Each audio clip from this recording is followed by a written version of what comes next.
Hey everyone, how's it going? Welcome to the post-battleground edition of NoDQ&A video right here on NoDQ.com, as well as the YouTube channel and NoDQ&A videos affiliate ringsidenews.com.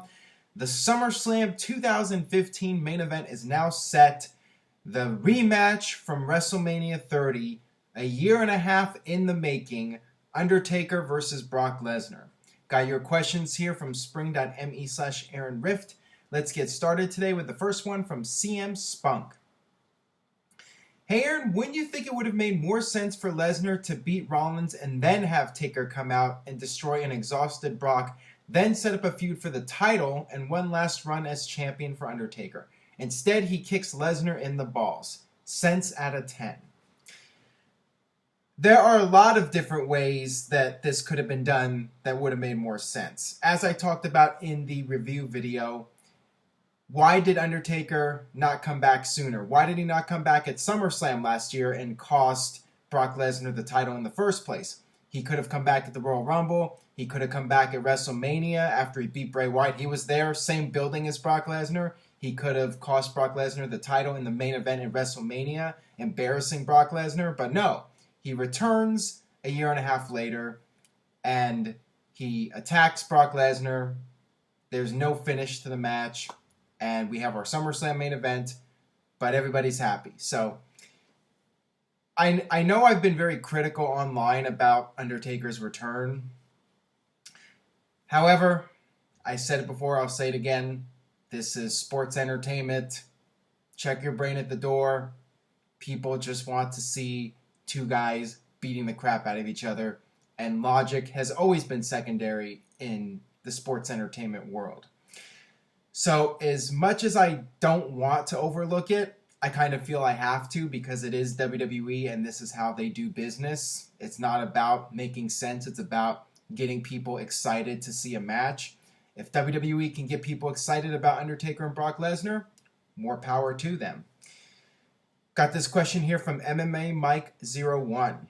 Shouldn't Lesnar just decline the rematch? I mean, geez, what possible reason is a rematch with these two making any sense? They're going to kill all momentum Lesnar had with Grandpa Taker getting his win back. Nothing to gain from this, but WWE does it again. This is WWE's attitude. If people tune in, if the ratings go up, if WWE potentially gets more subscribers, then they're going to label this as a success. And time will tell. If the ratings go up, if they stay up, if SummerSlam increases the number of subscribers, this is going to be a success for WWE. And in the end, it probably won't matter all that much.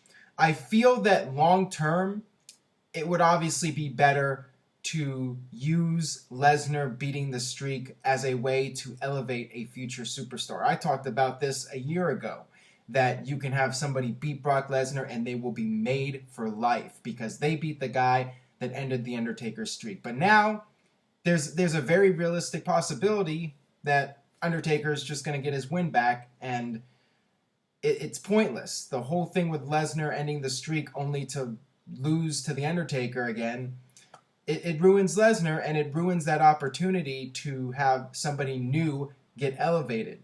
Now, I know this isn't as bad as TNA. With TNA, they built the company around Hulk Hogan and Ric Flair and all the old guys, and TNA business went in the tank.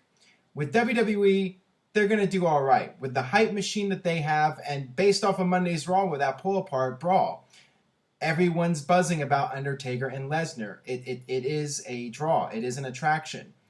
But I feel long-term, like I said, this could do more harm than good. Because you can create a new star off of this, but instead you're just going back to the old match, Lesnar and Undertaker, which didn't exactly light the world on fire in the first place. I mean, I personally was not asking for a Brock Lesnar Undertaker rematch. The WrestleMania 30 match, in my opinion, was a huge disappointment. And the Undertaker is a year and a half older now. Is this match going to be any good? Time will tell. Maybe I'll be wrong. Maybe this will be a show-stealing match, and maybe with the right smoke and mirrors, they could pull off a memorable match. Anything's possible, and I'll get to more on that in a second here. Got this question from Romney Full Dark. Is The Undertaker officially a heel after attacking a babyface Lesnar from behind and with a low blow at Battleground, and also after using such a stupid excuse like bragging about breaking the streak? Yeah, I don't understand why it was so difficult for WWE to come up with a good reason as to why Undertaker attacked Lesnar. I mean, the obvious thing is, yes, Lesnar broke the streak and Undertaker's pissed off about it. But the thing is, Brock beat Undertaker fair and square at WrestleMania. Now, granted, Paul Heyman has been coming out and bragging about it, but Paul Heyman's explanation was better than Undertaker's. I mean, Paul Heyman was saying, of course, when you accomplish something as great as ending Undertaker's streak, of course you're going to brag about it. And wouldn't Undertaker go after Paul Heyman? Why would he go after Brock Lesnar? Brock Lesnar's just going out there and doing what he does, and that's kicking people's asses. He doesn't even talk. It's Paul Heyman that does it. It's kind of silly. If Undertaker was going to come back, he should have come back much sooner.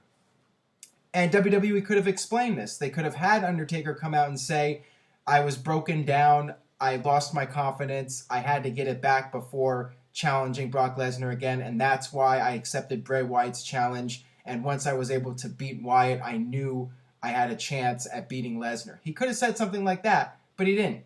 He just said, I'm back to get revenge. Whatever. It was lame. But once again, people overlook it because it is sports entertainment, and you don't really look for logic in the world of sports entertainment. They did that big angle with the brawl and everyone trying to break them up, and the crowd was going nuts for it, and Twitter was blowing up. Everyone was excited. People were excited. WWE is all about the hype machine, and they'll somehow make this work, at least to a degree, and at least in the short term. And I got this question here from Ma Rizzo Campo. Hey Aaron, Triple H said on Raw that Undertaker versus Brock Lesnar is the main event of SummerSlam. Do you see this match going on last? Keep up the good work. Well, they're going through with it, so they might as well. I mean, this is the match that people want to see, apparently. This is the match that is the rematch from WrestleMania, and Brock Lesnar has been the focal point of the storylines, and Undertaker is one of the greatest superstars in history. Only makes sense now. You book the match. Only makes sense now to go all the way with it. Just build it up like crazy and make it the main event of SummerSlam. And I'm sure that is WWE's intentions, for that match to be the main event and be the selling point for SummerSlam. Otherwise, why bring back Undertaker? It's clearly being done to try and draw up interest in the product and get more people checking out the network and all that. And time will tell if it works. Got this one from DJ Birdie Booster. Hey Aaron, could you see Brock Lesnar and Undertaker's match being a Hell in a Cell match at SummerSlam? I know it's already been done, so if not Hell in a Cell, maybe another gimmick match, something to make the match better than the WrestleMania match. Well, I really hope WWE does have something for this match, because it definitely needs something. Maybe The Undertaker will surprise everybody. Maybe this match will be way more physical than the WrestleMania match. Maybe Undertaker will move faster. Maybe the crowd will be hotter. Maybe it'll just work out better than the WrestleMania match. Who knows? But I could definitely see WWE doing whatever it takes to get this match over, and maybe you need a gimmick. I don't think they should do a Hell in a Cell match because it's already been done, although it was over a decade ago. So it's been a very long period of time since that Hell in a Cell match. And also you got the Hell in a Cell pay-per-view coming up soon. If there was no Hell in a Cell pay-per-view, one could make a better argument for it. But you could do any number of matches. You could do a no holds barred match or Falls Count Anywhere or some kind of crazy stipulation. And I think that would work well, based off of the brawl they did on Raw, playing off of that, making it Falls Count Anywhere, that could end up being very entertaining. Like I said, WWE, they can make this work to some degree, except the one thing I'm concerned about is the finish for that match. And I got this question here from Dylan Scruggs. Hey Aaron, I think I got a better question. This time, has The Undertaker ever beat Brock Lesnar in a pay-per-view? If not, do you think the storyline will be better if The Undertaker says he cannot end his career knowing he has never slaughtered the Beast? I don't know what WWE has planned for Undertaker and Lesnar. I just know that like I said earlier, Undertaker getting his win back, to me that's not satisfying because it's a waste of Brock Lesnar and using Lesnar's momentum to help elevate a new superstar. And Brock Lesnar, if he wins, what does that mean for Undertaker? I mean, it really renders Undertaker's return pointless. Unless WWE has this idea, and this very well could happen, maybe it won't, where Lesnar beats Undertaker again at SummerSlam, and Undertaker comes back one more time and says, I've never beaten Brock Lesnar, and I will never be satisfied until I do slaughter the beast, and therefore I'm going to have one more match at WrestleMania, and I will either beat Brock Lesnar or my career will forever be tarnished because of the fact that I could never beat Brock Lesnar. And they do the third and final match at WrestleMania. Undertaker beats Lesnar and rides off into the sunset, and there's a happy ending to Undertaker's story. That is a possibility as well, and I guess I would be okay with that, even though you're not elevating a new superstar, but you do drag out the Lesnar-Undertaker feud, and you have something to end Undertaker's career on a high note. That is very much a possibility as well. I know I'm not a fan of Undertaker beating Lesnar at SummerSlam. And are they really going to do another screw job finish, a no finish, or a no contest, or something ridiculous coming off a Battleground? To me, I mean, you can only go to the well so many times, and there's only so many times you can do the same thing before people start to turn against it. Maybe I'm wrong. I mean, people love these John Cena U.S. title matches that have 20 near falls every time, and they keep doing it. People keep raving about them, so what do I know? All right, let's move away from the Undertaker-Lesnar topic. I think I've said my piece on that, and people are going to disagree. Some people will agree. It is what it is. I gave my thoughts on it. Let's move on here. I got this question from Derek J. 1993. Hey, Aaron, when WWE is in Madison Square Garden, why do they use one of the arena's exits as the set? I don't know this for sure, but I'm going to assume that it's done for financial reasons because Madison Square Garden is a very expensive arena to run in, and that's one reason why WWE's not doing it at MSG and they're doing it in Brooklyn instead. And I think when they do run in the Garden, you want to have as many seats available as possible for the obvious reason that the more seats, the more tickets sold, the more money made, the bigger the gate, and that is perhaps the reason why they don't do the big elaborate sets at Madison Square Garden, and they do just use the little exit area and have a small set for those MSG shows. All right, this one comes from Stone Cold Bray. Hey Aaron, longtime watcher, can you answer this in video? In your opinion, do you think it is easier to succeed in the WWE if you were gifted on the mic and questionable in the ring, or gifted in the ring and questionable on the mic? I think I've discussed this before, but I'll just mention it again.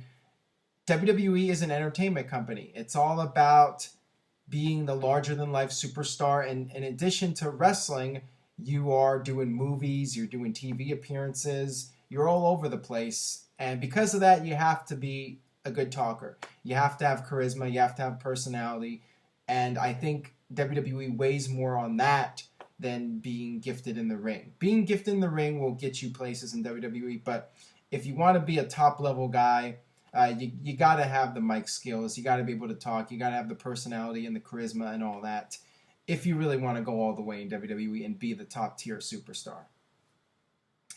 All right, final question here today from Dave451985. Which finisher do you think looks the most impactful, and which one do you feel is the least? I personally would say the Tombstone for most and the AA for least. Good work as always, Aaron. I definitely agree with you about the Tombstone and any pile driver in general. Any move where you're being dropped on your head and it impacts your neck because your neck is so sensitive. I mean, that is definitely a move that looks like it can hurt.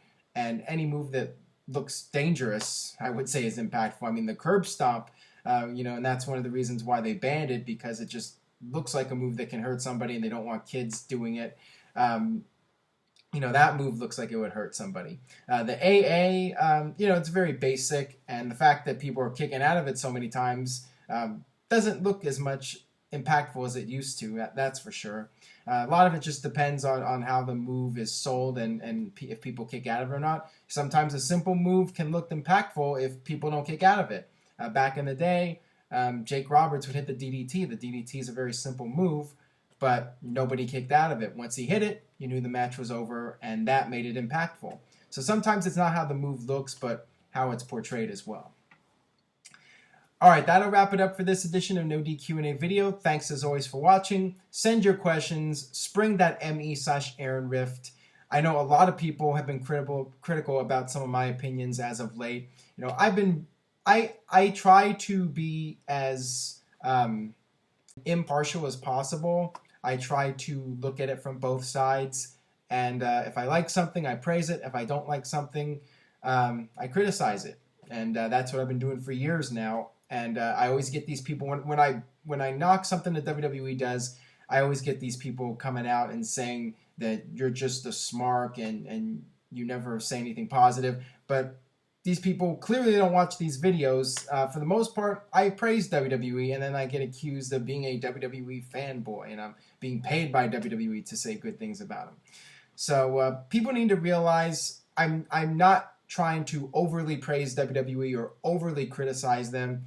I just call it as I see it, and I try to have a balanced opinion. I try to look at the good in things and the bad in things. Now, with that being said, I want some questions that are hard-hitting.